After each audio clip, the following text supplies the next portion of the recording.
What's good, y'all? It's the Demouchet REACT, and we're back with another video. Who we got today, C? Today we're back with another American reaction. So excited about this video. If you're new to us and we're new to you, make sure you scroll down, hit that subscribe button, and turn on the post notification bell. Because we're on the road to 200K. And we cannot get there without you guys, alright? Join the family. Without further ado, let's get into the video. Let's get it. Welcome to the Netherlands where Dutch people have trust issues. You're going to the supermarket and you park your bicycle, but you still carried your battery. And the supermarket is just right there. You can have a one-night stand when you go to the club, but you cannot trust that nobody is going to steal your bicycle battery, with your beautiful cackalack head. This is very cacalicious. Welcome to the Netherlands where they don't let go of 5 cents. Now we know that these are our friends who, you know, they know everything there is to know about bikes. What are you talking about? A battery? A battery for a bike? Is it electric? Is it electric? And even then, how big is the battery? I'm pretty sure it's not that big, like a little laptop size. I think I've seen a laptop. Yeah. But imagine somebody take your battery and you got a pedal. Well, I hope that's I hope you can pedal if you don't have the battery. Did he say a one night at the club? He sure did. Okay, we got a piece of storyline. storyline. One night stands at the club. So y'all in the club with a battery on hand? Right, because they drove to the club in their bike. On their bike, not in their bike. Oh man, these are crazy. I was trying to buy something of 105 cents, but my phone went off, but I had cash, so I gave her 100 euros. She's like, I'm not going to let you go, you have to pay 5 cents. I was like, oh, no problem. She's like, you have to charge your phone. Okay, ik ga jou helpen. Eerst de phone charge and then give me 5 cents, sorry. Okay. Welcome to the Netherlands where before you go on a date, the girl is going to ask you, please, can you bring out your calendar? I brought out my calendar. She said, please, what are you doing on the 27th on Saturday? Bro. I was like, oh, I like that about them, though. I don't know, before the movie I have 2 kids. That. Why so further? That's why they have calendar in their toilets, because they plan everything. By 9 p.m., I think I would like to give him a little bit of head. Avocado. Welcome to the Netherlands, where if someone pays something for you, just be born again because God is coming.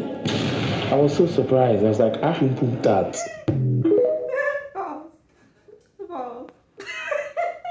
I like that they are planners, though. I really like that because I'm a planner. You know, I'm going to say, okay, so what you doing on this day? Girl, I can't do that day. Yeah. But I can do this day right here. And if it's on my calendar, and I put it on my calendar, we better go do it. If it's in the year of 2027, it's better be important. Right. Because what the heck we have to wait a year for?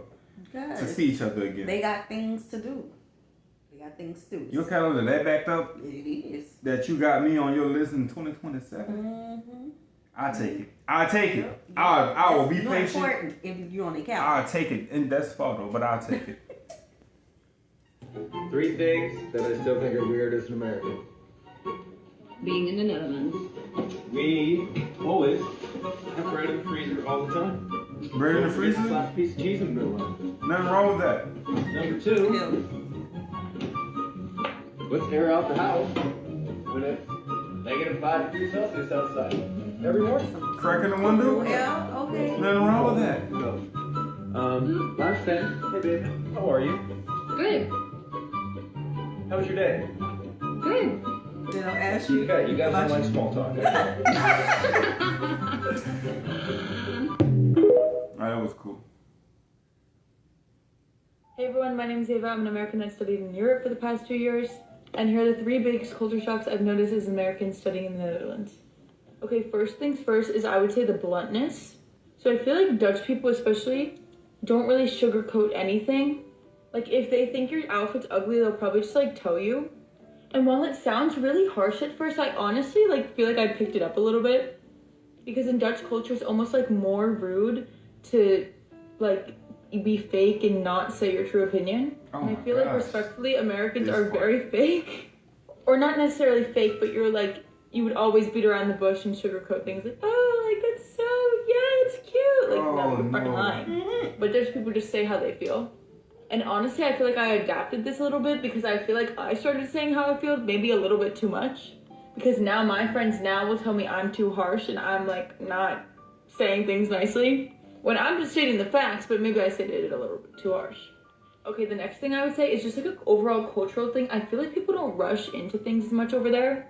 Like, for example, I entered my bachelor's degree program when I was 18 years old. Because originally I wanted to take a gap year, but in the US I feel like gap years are kind of like tiptoed around. Like a lot of people kind of look down on gap years because they're like, oh, you know what you want to do with your life and you'll never go back to school and whatever. But I feel like gap years there are so normalized. Like I had tons of people in my program that were like freshmen, but they were like over in their 20s already. And I know people in my personal life that are like over in their 20s and still like don't know if they want to study, have no idea what they want to do, have like on their like third gap year. And it's like pretty normalized and no one really questions it that much. And I just feel like that's so good because like I feel like when you're trying to make a decision when you're like literally 18 straight out of high school and you don't know like anything. Nothing. You know, you just can't really make one. Like I feel like if I did take a gap year, my life would probably be way different because I would have developed a little bit more instead of just like hopping straight into uni, but it all worked out. It's okay. And the last one, I feel like this is kind of what everyone talks about, but is like the lack of small talk. Because it's almost funny, every time I come back to the US after being abroad for an extended period of time, I always forget how to like talk to waiters and waitresses, and I just feel like I look so awkward. Because I'm always like, yeah, have a great day, like thank you so much, blah, blah. Like, and I just never do that over there, so I like almost forget how to talk to people. But I feel like I kind of miss small talk because, like, I don't know, I'm a talker, I'm American, you know? But I feel like people over there only talk for the reasons of like getting in, getting out, you know? And it's back to the bluntness thing. Like if the waiter doesn't care about how your day was, they're not gonna ask you how your day was, you know? Anyways, I'm sure I have many more, so if you want a part 2, comment down below. Bye! It's just so much to me that I have to take in because for one, I'm working my way backwards, I'm gonna be quick. It's like first impression, if you show me that you don't have interest in nothing, I don't know how you're a friend. That's the first thing. Not even just a friend, just a... I don't see, no, I'm saying like, what if, like, I like potential, you can see potential in people. And you can, I can see myself doing business with this person, but this person don't get off as business oriented. They get off as, I don't care what you got. Right. You know? I don't see how that works. I don't see how that doesn't work in my end. Right. The other thing, people like to tell other people what they don't like about them in the Dutch.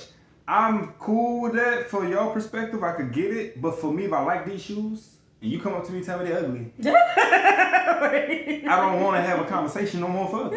I bought these with the mind in mind, saying this is tasteful. My girl like how I'm stepping, and yeah, and it's just the Dutch always get to me because they'll be doing things in ways that it's like, and people don't even like to necessarily be fake and say what you got on is ugly. They just like to be like, if you like it, I love it. Right.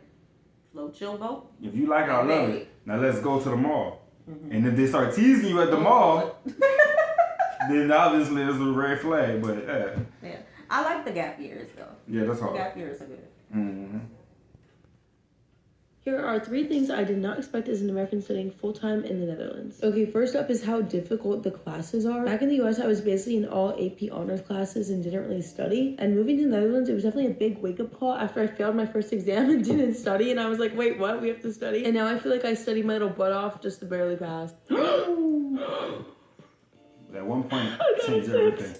Okay, next up is the way the schedule works, and basically the best way I can explain it is that I only take 2 classes at a time, but in total throughout the semester I take like 5 classes, so all my classes are basically smushed in blocks, so classes usually only last like 2 months. And this is nice because if you really don't like a class then you're not doing it for very long, but then it's also quite difficult because you really have to lock in for those 2 months on one specific subject. And lastly, I would say like the extent to the international environment. Obviously I knew that there was going to be people from all over because I was studying at an English taught program in the Netherlands. But I went to public school in New Jersey my whole life. Like I didn't even know what an international school kid was. And some of my classmates lived in like 10 different countries growing up. And I had just lived in New Jersey. So it was quite interesting. I like that. I like, that's something that we want to push for our children to go study abroad. Even if it's like the summer or just a semester, definitely not the whole time, baby. I don't know if I can take that long away from my children. Yeah. But definitely just for them to get the experience and be around other people, learn different cultures and things like that. Like I wish I would have taken a study abroad. Yeah, I like that because the world is unique. You know what I'm saying? Everybody has a very, style about them that can be interesting to you in some way. And I like it because it advances you at the same time. It's like you can be in a classroom, you can learn math one way, but what if there's other people from different countries And they also learned it a different way. Now you have Right. different tools and techniques to carry on throughout your day on how to pass a test. And it's like, you know, each one teach one. You help another person. I like that. And it takes you out of this American bubble. You know, we think we know it all. We think this is the way that, no, when you get introduced to a different culture, different people, your mind expands. You know? I like that. Yeah, that's 5-5. Yeah. All right, y'all. We hope you guys enjoyed this video with us. Be sure to subscribe. We'll see you soon. Peace.